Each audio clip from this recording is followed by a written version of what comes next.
भारतीय डाक, India post. जी।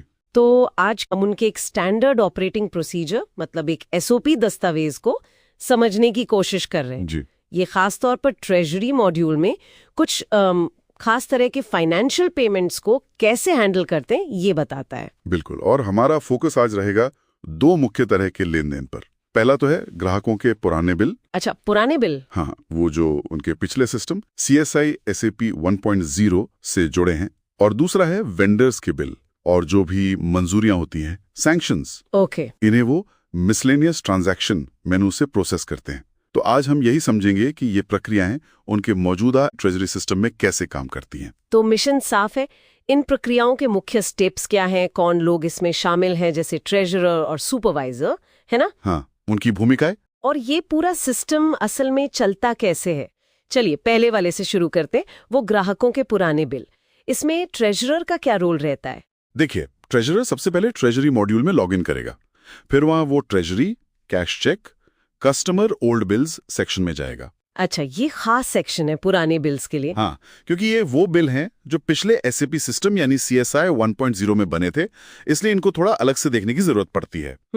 यहाँ ट्रेजरर पहले तो ग्राहक की ID डालेगा, फिर लेन देन का प्रकार मतलब पेमेंट है, और मोड चुनेगा कैश या चेक। और फिर बाकी डिटेल्स जैसे कितनी रकम है, किस लिए है, वो सब। जी हाँ, फिर वो टिप्पणी यानी रिमार्क्स डालेगा, पेमेंट का अकाउंट कोड क्या है और बिल की कुल राशि कितनी है, ये सब डालकर इंसर्ट पर क्लिक करेगा। ओके। अब यहाँ एक दिलचस्प बात है, अगर उसी लेन देन में कोई कटौती भी करनी है, मान लीजिए TDS काटना है, हाँ होता है अक्सर, तो ट्रेजरर उसे पेमेंट साइड के साथ साथ उसी एंट्री में रिसीट साइड में भी डाल सकता है। मतलब पेमेंट भी दिख रहा है और जो पैसा वापस लेना है या काटना है वो भी। अरे वाह, मतलब पेमेंट और रिकवरी दोनों एक ही एंट्री में।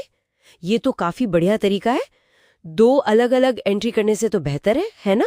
तो सब कुछ डालने के बाद ट्रेजरर कुल रकम को एक बार जांचता है और फिर सबमिट बटन दबाता है। सबमिट। हाँ, इसके बाद ये लेन देन चला जाता है सुपरवाइजर के पास अप्रूवल के लिए। और एक जरूरी बात यहाँ याद रखने वाली है। क्या? कि एक बार डेटा सबमिट हो गया, उसके बाद सिर्फ अकाउंट कोड और अमाउंट वाले कॉलम ही एडिट हो सकते हैं, बाकी जानकारी लॉक हो जाती है। अच्छा, ये तो सेफ्टी फीचर जैसा हुआ। ठीक है, तो ट्रेजरर ने अपना काम कर दिया, सबमिट कर दिया। अब गेंद सुपरवाइजर के पाले में है। उनका क्या रोल है इसमें? वो सिर्फ ओके करते हैं या कुछ और भी? सुपरवाइजर का रोल बहुत महत्वपूर्ण है। वो एक तरह से सेकंड लेवल की जांच है। वो treasure, approval, miss transactions approval menu में जाते हैं। वहां उन्हें ये लेन देन दिखेगा। वो नेट अमाउंट चेक कर सकते हैं, व्यू इन्फो में जाकर बाकी जानकारी देख सकते हैं। अगर उन्हें सब कुछ ठीक लगता है तो अप्रूव कर देते होंगे। नहीं, पहले एक और स्टेप है, वो फॉरवर्ड पर क्लिक करते हैं। फॉरवर्ड? ये अप्रूव करने से अलग है। ये फॉरवर्ड करना इतना खास क्यों लग रहा है? देखिए, ये बेहद अहम है। प्रक्रिया का एक बहुत ही नाजुक मोड़ है ये। SOP में साफ लिखा है कि एक बार सुपरवाइजर ने फॉरवर्ड कर दिया तो वो लेन देन बैंक मॉड्यूल में चला जाता है। ओके, और फिर उसे किसी भी हालत में वापस ट्रेजरी में नहीं लाया जा सकता। ये एक इरिवर्सिबल स्टेप है। पूरी तरह संतुष्ट होने के बाद ही वो फॉरवर्ड करते हैं और इसके बाद ही सुपरवाइजर उस लेन देन को फाइनल अप्रूव करते हैं। समझ गई, बहुत सोचा समझावा कंट्रोल है ये। तो अप्रूवल के बाद फिर? इसके बाद बैंक मॉड्यूल अपना काम करता है।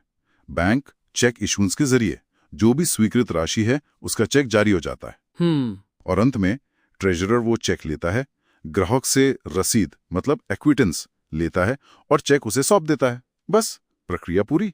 अच्छा, अब आते हैं दूसरी प्रक्रिया पर, वेंडर्स के बिल और उनकी मंजूरियां।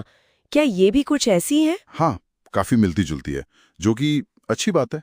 सिस्टम इस्तेमाल करने में आसानी रहती है। हाँ, वो तो है। मुख्य अंतर ये है कि ट्रेजरर इसे ट्रेजरी मॉड्यूल के मिसलेनियस ट्रांजैक्शन मेनू से शुरू करता है, कस्टमर ओल्ड बिल्स वाले से नहीं। अच्छा। और यहाँ ग्राहक ID की जगह पाने वाले का नाम मतलब पेई नेम डालना होता है। ओके, पेई नेम। और मान लीजिए एक ही वेंडर के कई सारे बिल आ गए या कई मंजूरियां हैं एक साथ, तो क्या हर बार अलग अलग एंट्री करनी पड़ेगी? नहीं, SOP यहाँ भी एफिशिएंसी पर ध्यान देता है। अगर एक ही पाने वाले के लिए कई भुगतान करने हैं या कई कटौतियां करनी हैं, हाँ, तो उन सभी पेमेंट और रिसीट हेड्स को सबमिट करने से पहले एक ही लेन देन में जोड़ देना चाहिए। मतलब एक ही एंट्री में सब कुछ आ जाए। अच्छा, ये भी बढ़िया है, काम आसान और तेज हो जाता होगा। तो बाकी की प्रक्रिया फिर वैसी ही है, ट्रेजरर सबमिट करेगा, फिर सुपरवाइजर के पास जाएगा। बिल्कुल, ट्रेजरर सारी डिटेल्स डालकर सबमिट करता है, फिर मामला सुपरवाइजर के पास उसी मिस ट्रांजैक्शंस अप्रूवल मेनू में जाता है। सुपरवाइजर फिर से समीक्षा करता है, नेट अमाउंट देखता है, बाकी जानकारी चेक करता है। सब ठीक लगने पर वही महत्वपूर्ण और इररिवर्सिबल फॉरवर्ड बटन दबाता है, जिसके बाद वापसी नहीं। हाँ, जिसके बाद वापसी नहीं, और अंत में अप्रूव करता है।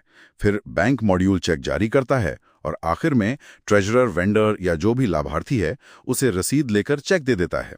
प्रक्रिया का ढांचा बिल्कुल वही है।